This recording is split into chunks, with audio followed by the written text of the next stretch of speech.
three. What's What on you the got? top three? The three, as far as Revenge of the Sith goes, real quick, I like I there's no good way to say this. I like that Anakin Skywalker kills children. There's no good. Like it too. I liked it too. Shit, what did I do?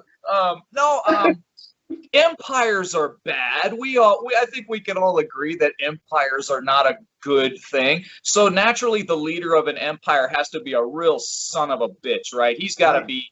He's got to be worse than J.R. Ewing. He's got to be real fucking bad. And that's pretty hard because J.R. Ewing was gangster. So off camera, thankfully, he kills younglings. Right. Mhm. On camera, which it has to happen because it's the moment he chokes out Padme. So yeah, he's got to do some terrible things, right? So anyway, I like that about the portrayal of Vader, and even sometimes Hayden, and I skipped the movie here, but even sometimes Hayden Christensen's portrayal of Vader, right? Oh yeah. Sometimes. The big close-ups with the tear-filled eyes, and man, he looks mad. That makes me forget all about that talk about sand. He's pretty good there. He's pretty good there, and I like that. Anyway, my number three. I did believe the I hate you though. Like I was not the front when he screamed at Obi-Wan. I was like, damn, I feel like he actually meant that. Holy shit! It's like somebody just saying it. If we were kids growing up with the originals, and our big moment was Luke going no, and then you kind of watch that. No, it's like, relax, Mark. Gee whiz. It's just your arm. It's just your hand. The kids who grew up with the prequels, that's kind of like their, that's kind of like their big, emo Vader moment, right? But my number three is Jedi. My number three is Jedi. Okay. Before The Force Awakens got criticized and panned for remaking the first film, Return of the Jedi, even though at the time it was seen as a return to form, everyone was like, oh yeah, Return of the Jedi is so much better than the last one, and everybody's going to be in agreement on this for the next 50 years. We guarantee it, because he kind of remakes the first movie. He kind of remakes, he includes things about or includes things from that had happened in Empire in the plot and ties up those ends, but he kind of remakes the first movie with, there's another Death Star. Oh, okay, right. But what I love about Return of the Jedi is it is a bigger, darker, and lighter Star Wars movie. It's everything that you like about the first two, amped up. It's like a natural. It doesn't feel as streamlined as the first two, but it does feel like this natural conclusion to the trilogy, and this stuff going on at once, and we're cutting over here, and we're over there, and then we're over here, and then we're over there, and it's nonstop action and nonstop tension. When this part is slowly building and crawling up, well, guess what? That's also happening over here, and guess what? That's also happening, and it all happens in sync. It's like it's like watching the three. It's like listening to the three tenors, right? It's like, I'm gonna be, and I'm gonna be, and it's handled well. It's handled really well. Even the Ewok stuff. It's cute, but so were the Jawas. It's cute, but so were R2-3PO, right? So so is Chewbacca, so is Yoda. I'm okay with that. It was an action figure cash grab of sorts. Yeah. There are kids who know the names of this Ewok figure and that Ewok figure and so on. But I like that about Jedi.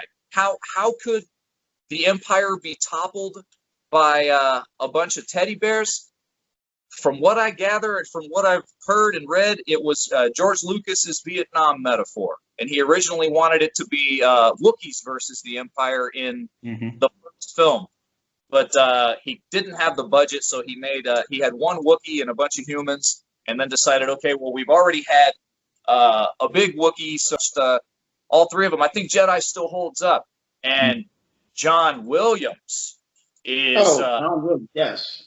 He's killing it in Jedi, especially all that Emperor stuff. And when they start breaking, maybe that's why I cheered so much at the end of the last movie, right? Is all that great John Williams stuff when you all that. Oh yeah, man, I love that. Good movie, still a good movie, holds up.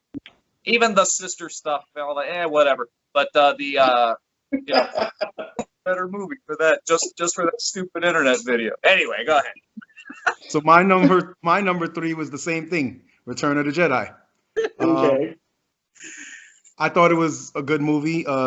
They did have some characters involved that were not necessary, but in my opinion, the dynamic between the Emperor and Vader, and the dynamic between the Emperor, Vader, and Luke, and the dynamic between Vader and Luke is what truly made the movie. You already had decent character development, right?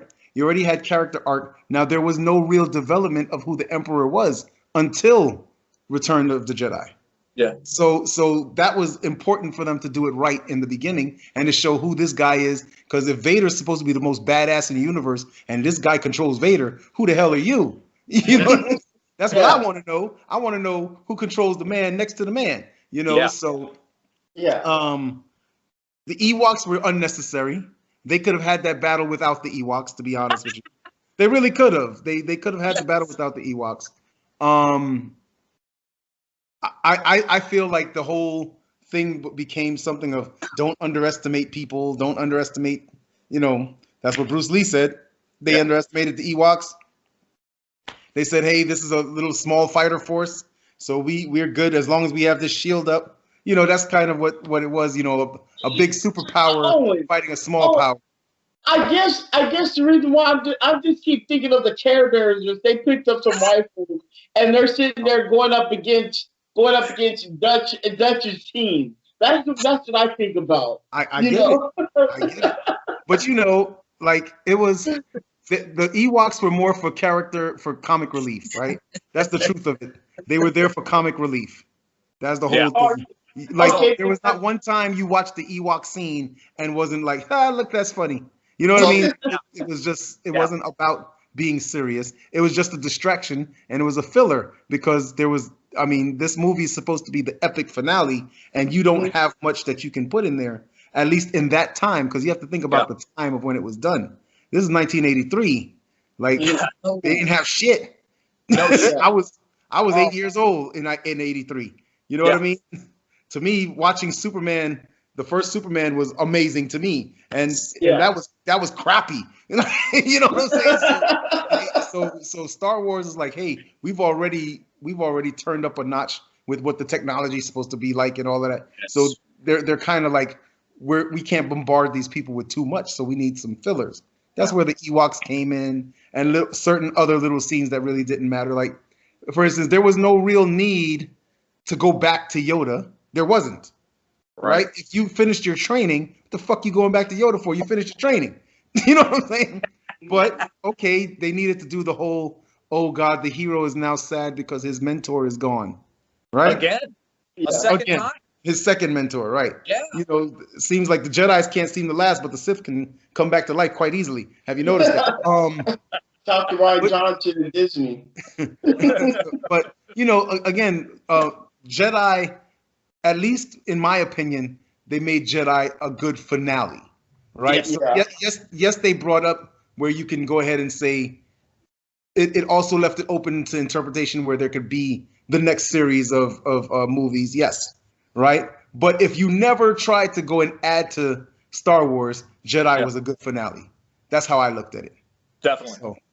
Well, I mean, there's also this other YouTube series that I started following where they were talking about some of the battles and the stuff that happened after Return of the Jedi, They talked about the Battle of Jakata, Uh-huh. where the final one, and then you saw that I guess that's the like you saw the remnants on the Force Awakens. They talked about how the Empire would like split. Right. So I mean, if you're going to do something like that, I would love to see. Unfortunately, as much as I hate Disney and the way how Disney destroyed my favorite movies, I wouldn't mind if they did something, do it right. Because again, you see, like I think Forrest, you said it best. They have the model now. You Yeah. know what the fans want. Mm-hmm.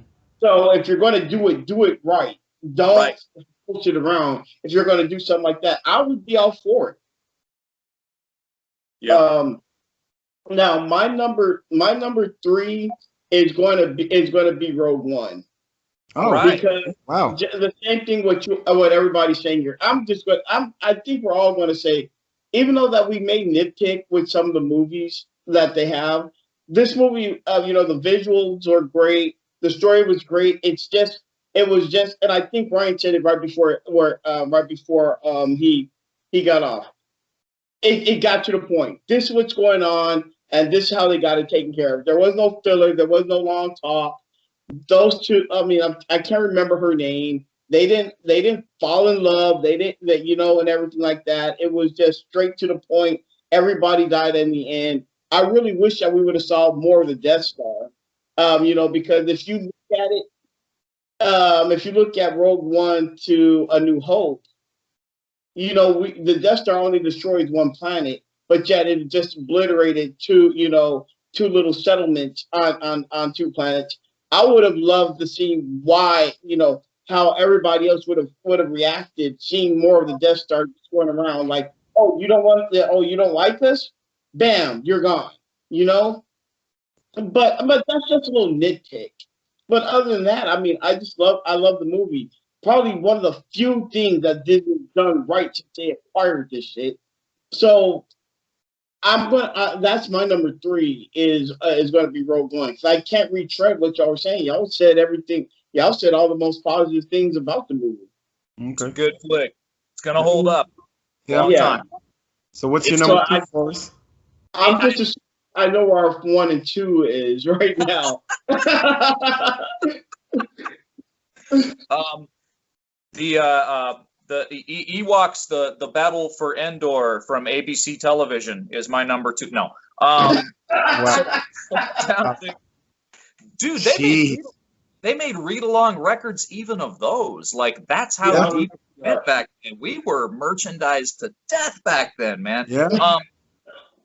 I was born in '77. Okay, so I'm 43 years old now, and man, trying not to be an old man about this stuff as much as I can, because I was an old man about this stuff in my 20s, right? So I'm trying not to be, right? When I've met people who grew up with the prequels and really have a lot of admiration for them because they've got a lot of nostalgia for those prequels. And I remember thinking, before the new Disney stuff came out, before the new sequels and Mandalorian and all that, all the stuff we've got now, I remember Star Wars kind of being very, very uncool with like as far as what was hip in the culture for a few years. And the prequels took a lot of blame for that, and I understand why. They were a bit of a letdown. So 7. That's when we were able to get. I don't remember how much the box set was. I just remember that they were these pan and scan VHS transfers of the original 3 Star Wars movies, and man, I watched that first one a lot. I would marathon all 3, but I love what he does with that movie. He wanted to make a Flash Gordon movie, apparently. Right. He went to the studios. I got this idea for a Flash Gordon film. I know you guys have the rights to it. No, what are you talking about? What's Flash Gordon? Get out of here, man. They had no idea this movie was going to become so big. Go ahead. Yeah. They had no idea this was going to become so big. That's no why idea. Their budget was crap. The merchandising rights instead, Smart guy. But and he by tapping into that, he studied with Joseph Campbell. These were like that. And then Star Wars comes along and just like slaughters that. But it's got a lot of story, and it's got a lot of heart, and it was a positive movie at a time when that sort of thing wasn't fashionable. Even Rocky loses at the end of the first Rocky, right? That came in 75, 76. So 70s, yeah, it wasn't fashionable to make a movie that reminded you of 1930s and 40s Robin Hood and Buck Rogers. It just wasn't a thing. But son of a bitch, it was a thing. It was. I love that movie. Still do. I agree with you, Forrest. Again, Owen's older than us, but yeah, I was born in 77 also. Why'd you have to point that out? Because you said it. You said it. I am 2 years older than him. But you're older. I was born in 75. Go fuck yourself. You're older. No matter how older though. You got the reverse Benjamin Buttons going on. So it's okay. All right. You're still older than me. That's okay. But you look older. That's all that matters. You're still older than me though. Whatever. Hey. That's why you got grays in your beard and I don't. Anyway. Yeah. That's because you probably shave so nobody can shit. That is not true. Man, I got him here now. Terrible. Yeah, we know you're the bald villain. We already know you're balding, so you're George Jefferson. Wow. Wow. So, well, my number two is also Star Wars. Here's my thing, right? I love the fact that it was a great intro to the whole franchise. And the other thing that I liked about it was, even though it introduced you to the Force, it didn't concentrate on the Force throughout the whole movie. It concentrated more on the characters of the movie and concentrated on what the actual battle was. See, a lot of people don't realize that Star Wars was more along the lines of, oh, yeah, there's a thing called the Force and all of that, but what we're looking at is the underdog. The underdog has to fight the big dog. That's actually what the movie really was about. So, the rebellion and all that stuff, like, hey, fight the man. That's what it was about. And even with the limitations they had in the 70s to do this movie, because the movie came out in 77. The movie started being filmed in 74. You see what I'm saying? So when you think about that, you're like, well, damn, they ain't have shit. Yeah. They didn't have a budget. They had all this stuff going on. But again, even when you're looking at Luke Skywalker, he wasn't the main character. Obi-Wan was. Yeah. Obi-Wan was the main character in the beginning of this movie. What he needed to do, they did a transition from Obi-Wan to Luke becoming the main character. Yeah. Now, you knew Luke was, but I enjoyed the fact that he wasn't originally the main character. And then the other thing that Star Wars did that was different was they introduced all the characters as main characters. They introduced first as main characters before anything else. So now you have these characters. What do you do with them? Let's go ahead and develop them. Now, they didn't develop Princess Leia. That kind of threw me off a little bit because they didn't develop who she was until Empire. That's when they actually truly developed who she was. But they developed Han, they developed Chewie, they developed Luke, they developed everybody. Hell, they even developed Jabba the Hutt, and he wasn't even shown yet. But they talked about him. You know what I'm saying? Like, you knew who he was. But it was well thought together the way they put it to start this franchise. And it was obvious that they knew they were going to do at least 3 movies to try to build this whole. You could tell from watching Star Wars. But like I said, they didn't concentrate on the stuff that they started moving into in the next movies. And that's what I appreciated about it. They gave you a chance to see everybody and everything in the movie. So that's my number 2. And you know what? And I just had a feeling that our next 2 we're all going to be the same, because I'm agree with you. Star Wars is number 1 because, again, it's just everything about the movie just said it. From the way how you said it, it's you saw the transition from the movie, the way how it is. It was the perfect introduction to the movie. it didn't just seem like it was forced. The way Right. how when the stormtroopers, you know, came into the roadblock, the roadblocker, and the way how they took control of it, the way how Vader, you know, with James Earl Jones' voice, search the ship, and you know, I want those planets alive, you know, I want those found, I want the planets found. I'm sorry. The way how everything about that movie was just introduced. I just loved it. Even you know, and like you said, you knew of the Force, but you didn't. But we didn't know what the Force was. It wasn't emphasized and thrown in our face. This is the Force. This is the Force. Just like how it was in Phantom Menace. In Phantom Menace, they threw the Force in your face. Right. I mean, they threw it in your face in The Force Awakens. They threw it in your face in like the Rise of Skywalker. Fuck that movie. But in this movie, you talk about it. They left it a mystery. You wanting what is the Force? You know, we didn't know what the Force was. We just knew that, you know, we just knew of it. I didn't know like it was something like how it was in Empire. That's my number one. When he's just sitting there hanging upside down, and then he's reaching for it. Like how, you know? Because I was wondering, how the fuck did he do that the first time he saw it? Like, how did he do this? We didn't know what that is. They touched on little things like when he told the troopers, you don't need to see his ID. Like, you know, I mean, that was little. They had little. They did little things, and then when they were on the Millennium Falcon, and he was saying, you know, you have to reach out with your feelings and feel this. So they did touch on it, right? But it still left you wanting more, which I agree with you, Sasha. It was Star Wars was really, really well thought out, considering they didn't know it was going to be this big. Yeah. Right. So I agree with you. Like it had me wondering, like, okay, so what else can you do? You know what I mean? So you can control weak-minded.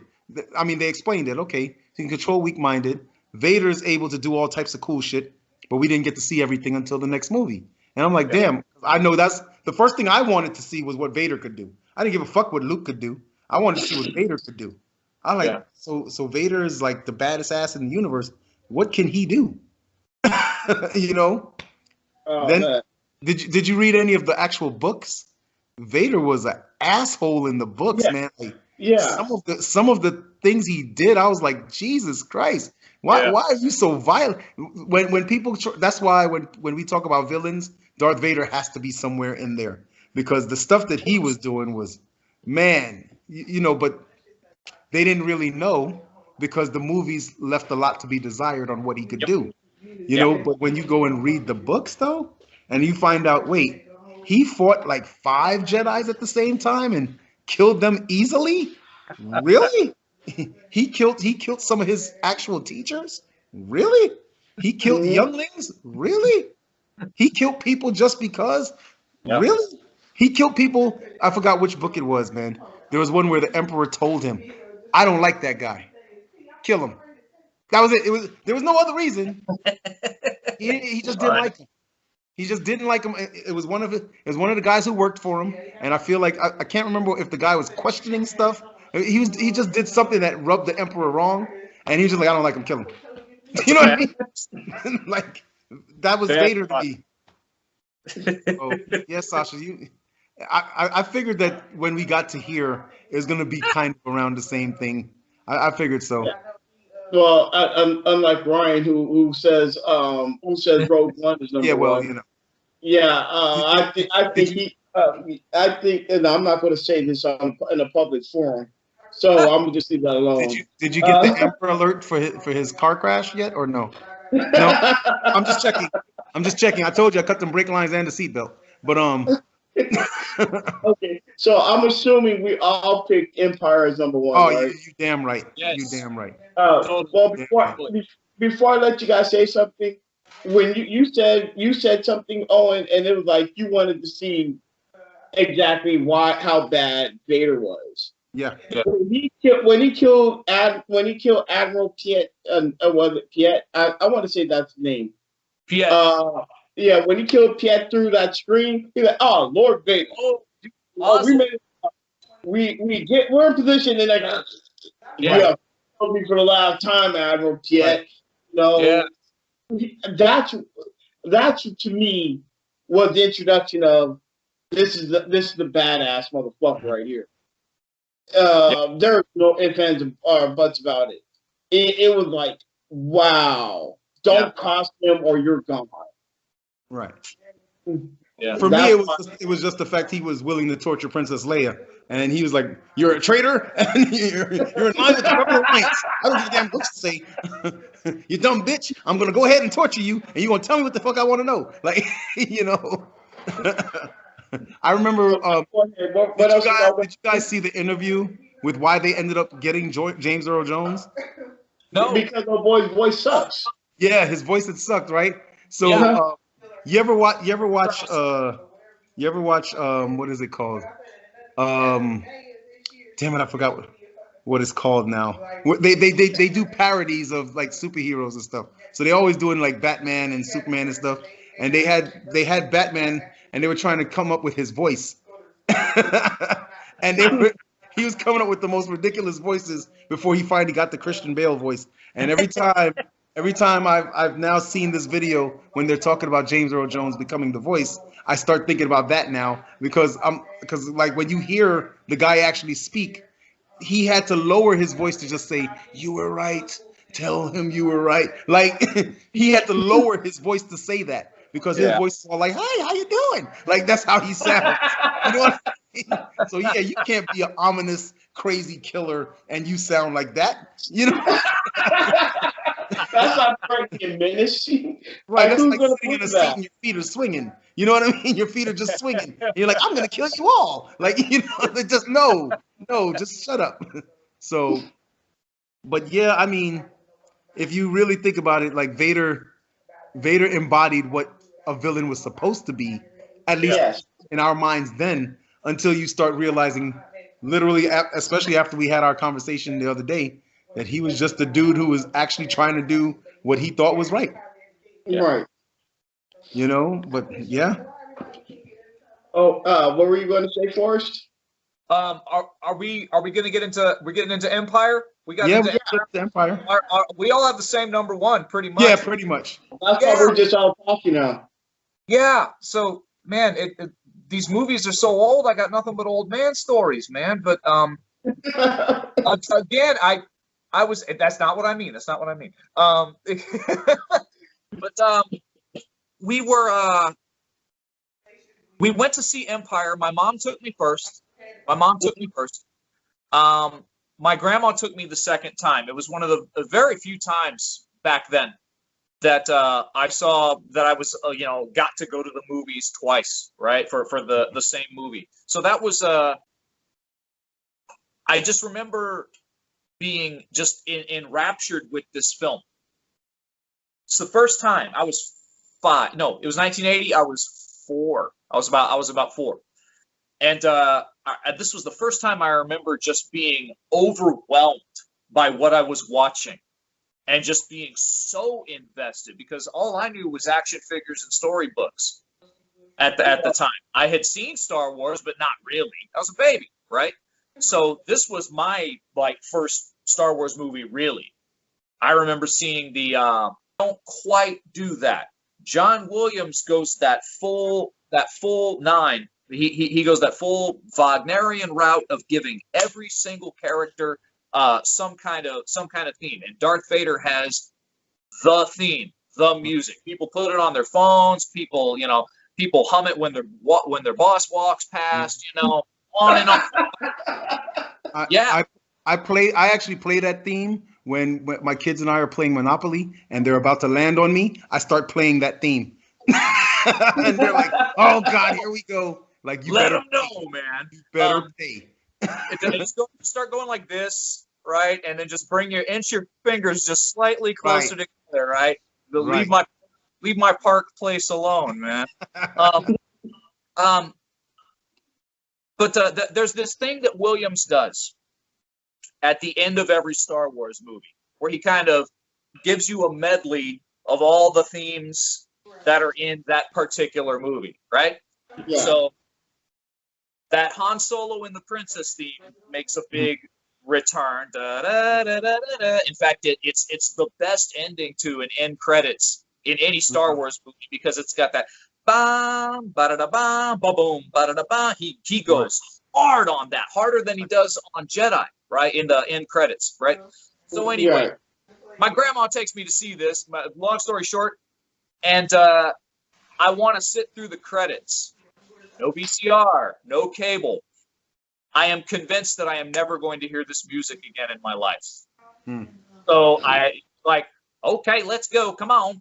And I'm like, no, we're staying here until these credits finish. I'm like 5 years old, crying about wanting to listen to film score music, right? This is what kind of set me off on this film score obsession was The Empire Strikes Back.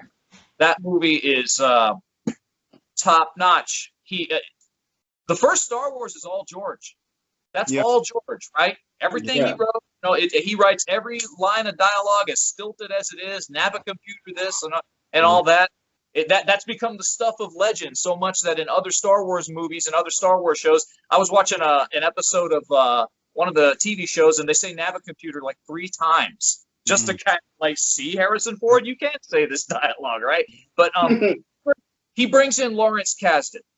And Lawrence Kasdan, who also wrote Raiders and Jedi, and I think co-wrote Force Awakens later on. So that's why I was like, ooh, Force Awakens might be pretty good. He brings in Lawrence Kasdan, and that changes things because Lawrence Kasdan likes Lucas likes the old sci-fi and horror and guy in a rubber suit monster movies, right? Lawrence Kasdan likes Casablanca and the Maltese Falcon and stuff like that. And that's what Star Wars needs every time. They need that element of classy old Hollywood. And all that stuff with Han Solo and Princess Leia hits that nail on the head so hard. It's like it's not Casablanca, it's not Maltese Falcon, but it's in that ballpark as far as you can tell. That's what Kasdan's doing. Recapture that same spirit that we got with Empire. No, you're not. Don't even try. Just don't try. Else. They try to have a big revelation, and they'll kill a family member or they'll kill a character, and it's never quite as good as Luke Skywalker finding out that the bad guy in the movie is his father because George Lucas got painted into a corner and didn't know what the fuck to do with his storytelling. Right. What the hell do I do? Oh, well, we got to have some kind of big moment that's as big as Obi-Wan dying. Okay, so, okay, we'll do that. And he tries to recreate that with the brother-sister stuff in Jedi. And it doesn't quite work. And it didn't fly. Empire's the fucking bomb. Nothing better. So I like... Dark is better than The Empire Strikes Back. But The Empire Strikes Back is the bomb. Oh, yeah. Yes. They continued the character development in Strikes Back. They didn't have to do any further in Return of the Jedi because of Empire, right? But they also did something else, right? They showed all of the story arcs at the same time, and that was unheard of back then. Yes. Normally there was a story arc here, and then some stuff happens, and a story arc there. But they had the development of each of these story arcs at the same time. So you're looking at Han Solo and Princess Leia's blossoming relationship at the same time that Luke is now discovering that he should know more about the Force. You know what I mean? And at this time, Vader is finding out, wait a minute, that little bastard is my kid. You know what I mean? Like, what the hell? You know what I mean? Like, so like they're doing all of these story arcs at the same time, and it's actually seamless. Yeah. Whenever you're realizing that every time they do that little blackout and then they wipe the screen like that, you know what I mean? You're like, oh, so this is actually really happening at the same time. This is not happening after. This is at the same exact time. So that we get those wipes. Yeah. You know, and then you got, you know, the biggest story arc was, now that we know that this is your kid, you're trying to capture him to give him to the dude who says either we destroy him we actually killed the kid. right? So not only are you an evil bastard, but you don't give a shit about your kids either. You know what I mean? So, He's in a cult. It's because he's in a cult. I'm gonna go regain my child and take him back to the cult where we'll do great things together. What an asshole. Jesus. Right. Now, what's cool was the fact that he was willing to turn on the Emperor too, though. He's like, hey, we can overthrow him and we can do this together. Because at that point, Vader's like, shit. Well, if my kid is supposed to be worrying him, the two of us together should be able to whip his ass. So we get to take over and make this what we want it to be. And I respected that, right? Again, when you're looking at these character arcs, you're like, okay, well, damn, how much more can you add to this movie? Because now we're finding out all this shit. You see what I'm saying? And at this point, you're like, so this is your son, but you chopped his hand off, but you knew it was your son. You know what I mean? And now you're like, so then he reaches out to Leia, and you're like, okay, so the Force can let you communicate with people now, you know, at great distances. Okay, cool. She's in a spaceship. She's moving at whatever times the speed of light. She's still able to talk to her, but okay, let's go with that, right? But you're starting to see all these little things, and then you're like, okay, well, damn, he really is Vader's son, because you know Vader is part machine. At this point, you know he's part machine because you've seen it, right? And you're like, damn, he took his hand, and now his hand is machine, like father, like son. So you're like, all these story arcs that can lead to the finality of Return. If it wasn't for Empire, Return wouldn't be as good if it wasn't for Empire doing all of those things. Right. So, and I'll just put like this. One thing is, and one thing is, a good friend of mine, always says that sometimes, you know, when the villain wins, it's more intriguing the way how it's done. Empire. The way how Empire did it, it wasn't the good wholesome, because again, we grew up in the 80s and the 90s where the good guys always won. But we loved the Empire because the Empire won. This is the way how they won, the way how they defeated how they went to Hoth, slaughtered a bunch of rebels. I'm hoping maybe you guys can help me out with this before I finish my rant. How did Luke get past that blockade? What do you mean? How did he get past the blockade? Which blockade? On Hoth. Remember the blockade, the Imperial blockade? Mm-hmm. How did Luke get past the blockade when he went to Dagobah? He took the other way around. Yeah, he went around. He must have gone around. Well, that way. Okay. I thought that may be it because, you know, Han and them, they ran right into the blockade. You know, all the transports, they ran into the blockade. Right. Luke, he just... Go ahead. He's by himself, so it's easier to kind of get around stuff like that when you're by yourself. And, I mean... that's a hole that was there. That's a hole. Okay. If this quarter is Executor, if this quarter is is Executor, and this dime is the TIE Fighter, right? Right. And Luke just kind of passes by and kind of just exchanges glances with the pilot and says, "Hey man, what's going on?" And then just goes like that. I'm not here. Well, I mean, let's go to the swamp. But they do tell you though. Actually, they tell you in the later movies. They actually tell you, which is the earlier movies. They actually do tell you. So what happens is they say that the big ships don't pay attention to the little ships. Okay. They actually say that. So it kind of makes sense later, and I mean it makes sense then too. Like you look at the Millennium Falcon, which is way bigger than a TIE fighter, and at this point, they're not looking for a TIE fighter. They're actually just looking for all these rebels. So, you know, they're trying to capture them. You see a TIE fighter, you're like, ah, fuck them. You know what I mean? So even the X-wing, not TIE fighter, the X-wing. Even the Millennium Falcon has to take out the little Garfield suction cups and attach itself to the back of a Star Destroyer for a minute. They're like, like Right. that. So, you know. Right. It turned out to be part of a garbage scow and stuff. You know, Interesting. but again, you know, when you think about it, it's like, well, it makes sense if you have a military battle going on and one person gets through. Yeah. You're not paying attention to that one person. You know, That's correct. Yeah. it- Just run for it. again, it's just one of those things that I was just always been wondering whenever I was watching, like, how the hell did Luke get past this? You know, it's just one of those things. You know, you just ask maybe he yourself. did like Wonder Woman in 1984 and touched the damn ship and suddenly it went invisible. I mean, Haven't seen it. but back to what I be was glad saying. you haven't seen it. Glad. I've seen what? No, I have not seen. I've not seen Wonder Woman 84, and I've been told don't waste your free It money had on it. potential, and then they destroyed it. HBO's too high. That's why. That's the They only had reason. potential, and then they destroyed it. But really, all in all, I guess we all can agree.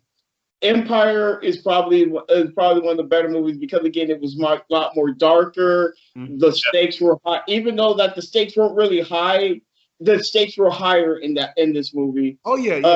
And again, and the way how the Empire won, the way how they were able to, the way how they thought they got away. They Han and Leia and them, they thought they got away. What happened? They Yeah, walked that right was into actually the pretty cool too. That was cool because you know you thought that everything was all good and Vader was already there, and I thought that was cool that they showed his power able to deflect the blaster shots. Yeah, I was like, oh damn, Vader's no joke.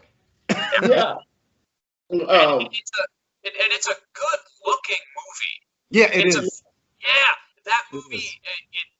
If you watch all three back to back, they all look a little different from each other. I don't know if it's the film stock or what they did to the color treatment at the end or whatever it was, but there's just something really cold and almost gray and almost, you know, it gets into that black and white almost, right? Where it's a little desaturated looking until the Cloud City battle. And then you've got those big bright reds and those you know, hardcore like that blue and orange contrast. And Vader's up there, and man, those lightsabers look amazing during that sequence. And yeah, it's a good looking movie. I love that movie. So I guess you know we went from just talking, doing a little talking, which that's what I originally wanted to. But I guess everybody was cool with wanting to do a list. So. It looks like I gotta do a little bit of editing now. Well, get to work. Break it down. Nobody's gonna sit through close to a 3 hour. You guys know. And don't you? You need to be careful when you go get your daughter. Okay. Oh, she's actually getting a ride from her coworker to come home, so I don't have to go anymore. Good. So Is this a he or she? Is this a he or she? Don't worry, my bullets don't have any gender. I didn't know if I need to go up there also if it's a he. Well, we don't need you driving your. Never mind. I'm not going to say it. Yeah, I don't want to offend anybody on who's going to be watching. You know what I was about to say. So yeah, I know what you're about to say. You can mention it in the group text so Forrest can know what I call your car. But okay. All right, guys. Thank y'all again. And remember, when you watch Anger Management, you've been warned. All right, guys. All right. Have a good one. You too. All right.